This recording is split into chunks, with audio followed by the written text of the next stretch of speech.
Hello everyone, welcome to my YouTube channel. आज चाहिँ म निम्किम बनाउन लागिरहेको छु। यो चाहिँ जति दिन राखेर खाए नि भयो, जसरी राखेर खाए नि भयो। यसको लागि मैले यो आटाको पिठो यसमा हाले।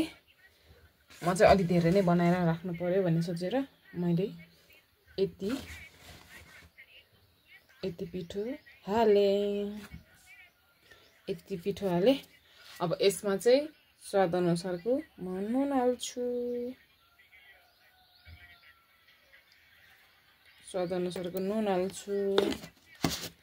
अनि फेरि यसमा चाहिँ मैले स्वाद अनुसारको खुर्सानी पनि हाले, नुन हाले, खुर्सानी हाले। अब यसमा चाहिँ फेरि घिउ म तेल हाले नै हुन्छ। हामी चाहिँ तेल भन्दा धेरै घिउ युज गर्ने भएको भएर म घिउ हाल्छु। 2 चम्चा घिउ हाल्छु। यसमा चाहिँ मैले नुन अनि खुर्सानी र 2 चम्चा ठुलो चम्चा घिउ हाले। यसलाई यसरी नै मजाले मार्दै जाने, मुस्दै जाने। यो मजाले डल्लो नहुन्जेलसम्म मुस्दै जाने। यसमा चाहिँ घिउको सट्टो तेल हाले पनि हुन्छ, तर हामीले चाहिँ तेल भन्दा धेरै घिउ युज गर्ने भएको भएर मैले यसमा चाहिँ घिउ हाल्दिएको। यसलाई चाहिँ मजाले मुस्नु पर्छ, यो डल्लो नहुन्जेलसम्म। यसरी अहिले डल्लो भएको छैन नि, जति बेला डल्लो हुन्छ नि त्यति बेलासम्म यसरी मजाले मुस्नु पर्छ। निम्किमको लागि जिरा हाल्दा नि हुन्थ्यो, हामीले चाहिँ जिरा नहाल्ने भनेर जिरा नहालेको। यसलाई चाहिँ मजाले मुस्दै जाने।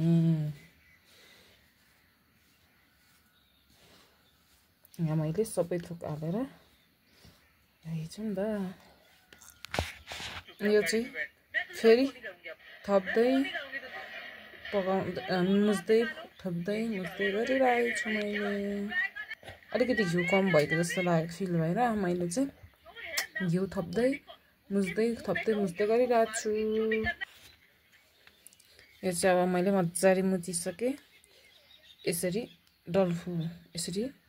डल्फु भन्नाले यसरी मुठी गर्दाखेरि यो यसरी डल्लो हुन्जेलसम्म मुच्नु पर्छ।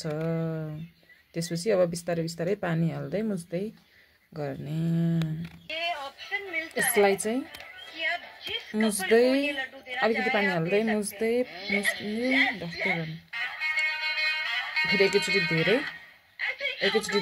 धेरै पानी हालेर गर्नु हुँदैन।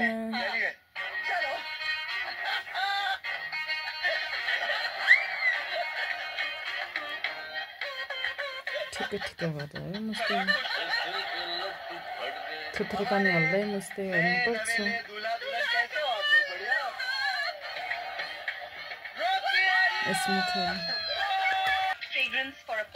यहाँ चाहिँ मैले घिउ हालेको, एकदम मिठो बास्ना छ घिउको चाहिँ। यसलाई चाहिँ अब साह्रै गिलो गरेर नि होइन, साह्रै खस्रो गरेर नि होइन, ठिक्क गरेर अलिक साह्रै गरेर मुच्नुपर्छ। किनभने हामीले एकछिन मुछेर सेट गर्नको लागि राख्नेवाला छौँ। यत्तिकै हुने गरेर मुच्नु पर्यो। यसमा घिउ हालेको नि त कस्तो मिठो बास्ना आएको घिउको। यत्तिकै हुने गरेर मुच्ने। अब यसलाई चाहिँ 15-20 मिनट जति सेट हुनको लागि राख्ने, फेरि मुच्नुपर्छ। यसरी चाहिँ सेट गरेर राख्ने। यसलाई चाहिँ अब 15 मिनट जति यतिकै राख्ने, अनि फेरि मुच्नुपर्छ। मेरो आँटा चाहिँ एकदम सफ्ट भएको रहेछ। अब म यसलाई बेलेर अब म यसलाई निम्किमको सेप दिने वाला छु। घिउको एकदम मिठो बास्ना। अब चाहिँ म चकबट पनि छ, चकबट सानो छ नि त, त्यही भएर मैले यो चकबटमा गर्दैछु। मैले तेल बसालिसकेको छु। यसलाई अब यसरी युज गर्ने। यो म आँटा उसलाई यसरी फर्काउँदै गर्ने। गोलो नगरे नि हुन्छ एकदम नरम भन्छ कतिको उस गर्ने तपाईहरुले कतिको मोटो र कतिको पातलो गर्ने तपाईहरुले त्यही अनुसार गर्दा पनि हुन्छ निमकिनको लागि एकदम राम्रो भन्छ उस चाहिँ पिठो चाहिँ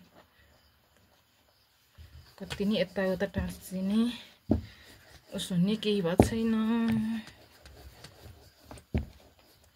म चाहिँ फर्स्टमा यतिको पातलो गर्नेवाला छु ल यतिको भछ अब यसलाई चाहिँ म चक्कुले कट गर्छु चक्कुले कट गरिदिन्छु ल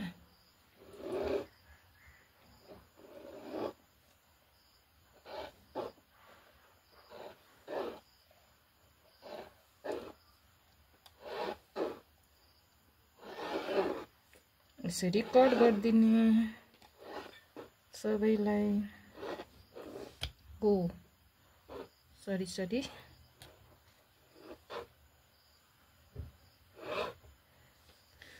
मेरो त मोबाइल अडाउने ठामै भएन क्या त्यही भएर एकदम गाह्रो भइरहेको छ अब तपाईले कस्तो शेप दिन चाहनुहुन्छ त्यही अनुसार कट गर्दा नि हुन्छ ओहो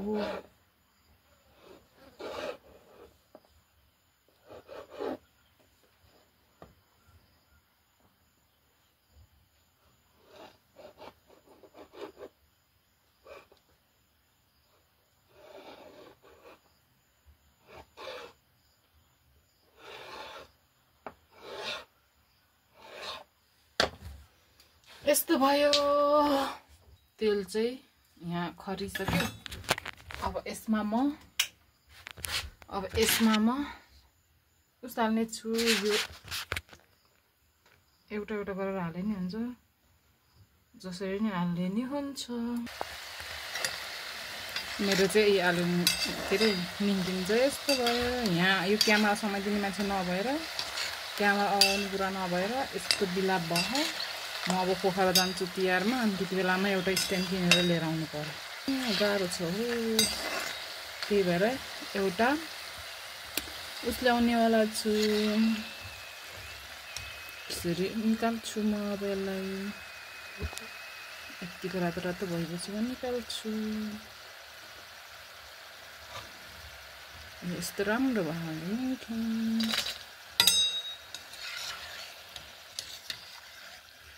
सबैलाई यस्तो गरेर निकाल्ने छु अब फेरि यसरी नै एउटा एउटा गरेर हाल्नेवाला छु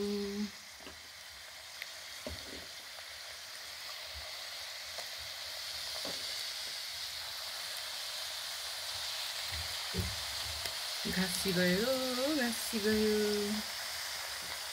यसरी नै एउटा एउटा गरेर हाल्छु आफै खिच आफै बनाऊ गर्दाखेरि त भ्याउँदैन रहेछ अनि अल्छी लाउने भने जस्तो हुँदैन अनि रिस उठ्छ त्यही भएर म अब पोखरा जान्छु पोखरा जाँदाखेरि मलाई एउटा स्ट्यान्ड किनेर ल्याउनु पर्यो क्यामेरा उडाउनु अनि त्यसपछि बल्ल म राम्रो राम्रो भिडियो ल्याउनेवाला छु एउटा हातले मात्र त कति नै हुँदैन हाल्ने बित्तिकै चलाउनु पर्ने हो कोही समय दिने मान्छे छैन साह्रो छ मलाई यो चलाउने हाल्ने बित्तिकै चलाएको भयो अब कुनै पाक्यो तातो भइगयो कुनै चाहिँ पाकेको छैन यस्तो हुन्छ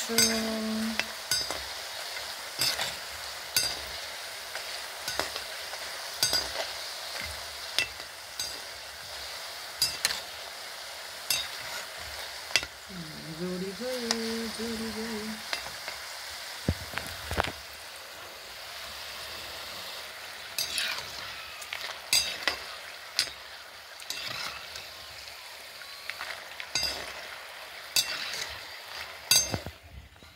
यस्तो राम्रो भयो कस्तो मजाले कुरुम कुरुम भयो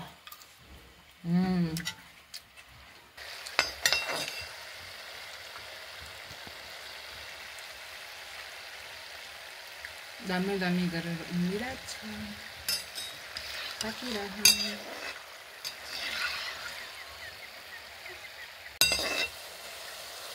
मजाले यसरी हालेर चलाउँदै जाने।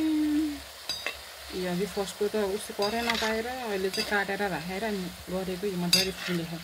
हाल्ने बित्तिकै चलाउनु पायो भने यसरी फुल्छ के अरे। अघि फर्स्टको चाहिँ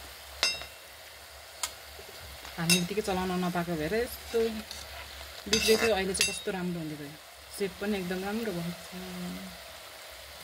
अब यसलाई तातो हुनेसँग भुट्ने रे तार्ने। यति त भयो, यहीँ खाने हो नि हाम्रो भयो फिनिस। कस्तो राम्रो भयो यो मजाले जुरुम जुरुम भयो। Thank you for watching.